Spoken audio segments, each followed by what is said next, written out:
लोकसभा निवडणुकीत साताऱ्यात भगवा फडकवणारच। मेढा येथे प्रमुख पदाधिकाऱ्यांच्या बैठकीत शिवसैनिकांचा निर्धार। नमस्कार, मी जान्हवी सावंत, वृत्तशाही न्यूज मध्ये तुमचं स्वागत करते। पाहूयात आता घडामोडी।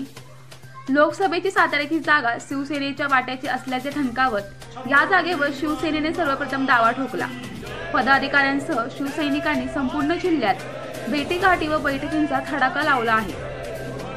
कोणत्याही परिस्थितीत लोकसभा निवडणुकीत साताऱ्यात भगवा फडकवणारच, असा आवेशपूर्ण निर्धार मेढा येथे बुधवारी झालेल्या पदाधिकाऱ्यांच्या बैठकीत शिवसैनिकांनी केला आहे।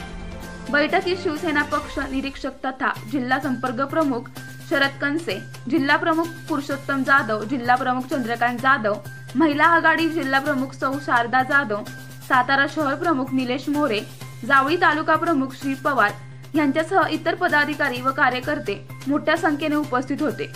विधानसभा मतदारसंघ निहाय बैठका घेण्यात येत असून पक्षवाढीसाठी जनजागृती करण्यासंदर्भात कार्यकर्त्यांना मार्गदर्शन केले जात असल्याचे पक्ष निरीक्षक शरद कनसे यांनी सांगितले।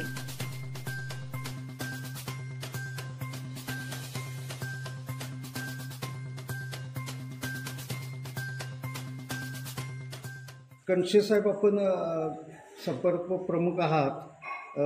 कालच सातारा सर्कल हाऊसला तुमच्या शिवतारे साहेबांनी पत्रकार परिषद घेतली, त्यांची नियुक्ती झाली, ती जाहीर पण केली, बऱ्याच गोष्टी त्या निवडणुकीच्या अनुषंगाने ते बोलले। आता ते दुसऱ्याच दिवशी तुम्ही आता इथे विधानसभा निहाय मतदारसंघ निहाय तुम्ही बैठका सुरू केल्यात, नेमकं काय प्रयोजन आहे तुमचं किंवा म्हणजे काय नियोजन आहे?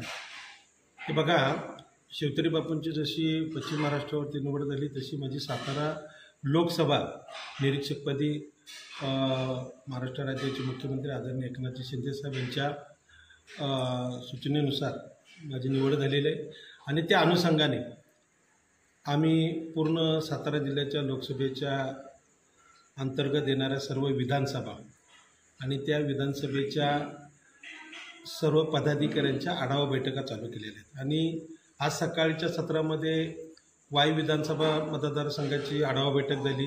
सर्व पदाधिकारी सर्व तिथे उपस्थित होते। आत्ता सातारा जावली विधानसभेची सुद्धा मेढा या ठिकाणी अतिशय चांगल्या पद्धतीनं सर्व पदाधिकाऱ्यांची आढावा बैठक झालेली आहे। सर्व पदाधिकाऱ्यांचा आढावा घेण्याचं पक्षवाढीचं काम सध्या चालू आहे।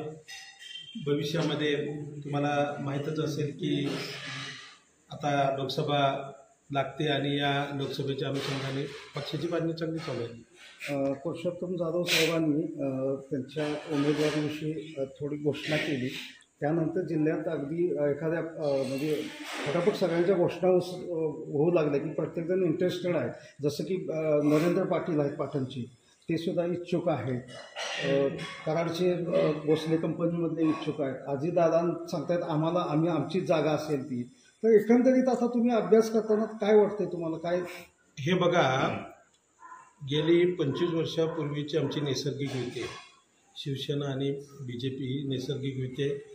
बाळासाहेबांनी त्यावेळेला घालून दिलेली ही युती आहे आणि त्यावेळेपासून बाळासाहेबांनी या सातारा जिल्हा हे लोकसभा मतदारसंघ हा त्यांच्याकडे म्हणजे शिवसेनेकडे ठेवलेला आहे आणि आत्तापर्यंत तो मतदारसंघ शिवसेनेचाच आहे। त्यामुळं येणाऱ्या काळात येणाऱ्या निवडणुकीला सुद्धा की सातारा लोकसभाची जी जागा आहे ही शिवसेनेला सोडली जाईल आणि आमचा नक्कीच एक शिवसैनिक इथं या विधानसभा लोकसभा लढली जाईल। खंडाळा तालुक्याला प्रतिनिधित्व सेपरेटली असं आजपर्यंत मिळालं नाही आणि ज्या वेळेला हे पुरुषोत्तम जाधव साहेब निवडणुकीच्या आखाड्यामध्ये येतात त्यावेळी त्यांना कुठेतरी आत्तापर्यंत एक घटक पक्ष किंवा काय म्हणून तडजोड अनेक वेळा करावी लागली आहे। त्यांच्यावरती सातत्यानं त्यांच्याविषयी म्हणण्यापेक्षा खंडाळा तालुका असेल ह्या वाईच्या विभागामध्ये एक अन्याय प्रकारचा झालेला आहे खंडाळ्यामध्ये। आता तरी नाही मिळणार का त्यांना? मुख्यमंत्री आपल्या जिल्ह्यातले आहेत, त्यांचे जवळचे आहेत। बघा, कसं आहे की प्रत्येकाच्या कामावरती प्रत्येकाची पात्रता ठरली जाते। त्यांचाही संघर्ष गेली कित्येक वर्ष सातारा जिल्ह्यामध्ये आहे। ते 2 निवडणुका सुद्धा लढलेल्या आहेत त्याच्या अगोदर। आज इथे चांगल्या पद्धतीने एक जिल्हा प्रमुख म्हणून चांगलं काम करत आहेत, ते सक्षम आहेत जिल्ह्यामध्ये काम करत असताना। आणि हा राहिला उमेदवारीचा विषय, हा जे आमचे पक्षाचे मुख्य नेते आहेत आदरणीय एकनाथजी शिंदे साहेब, ते याच्यावरती निर्णय घेणार आहेत। त्यामुळे त्याच्यावरती मी भाष्य करणं चुकीचं ठरेल। जो निर्णय तो पक्ष करेल। नाही, निर्णय तर ते मुख्यमंत्री साहेब घेतील। ह्या आढावा बैठका सुरू आहेत, लोकांचा कल जाणून घेत आहेत, तर त्या कलाविषयी किंवा एकंदरीत वातावरण तर जनतेमध्ये आहे, त्यांच्यावरती भावनिक लोकांचा सपोर्ट आहे हे आम्हाला सुद्धा जाणवते.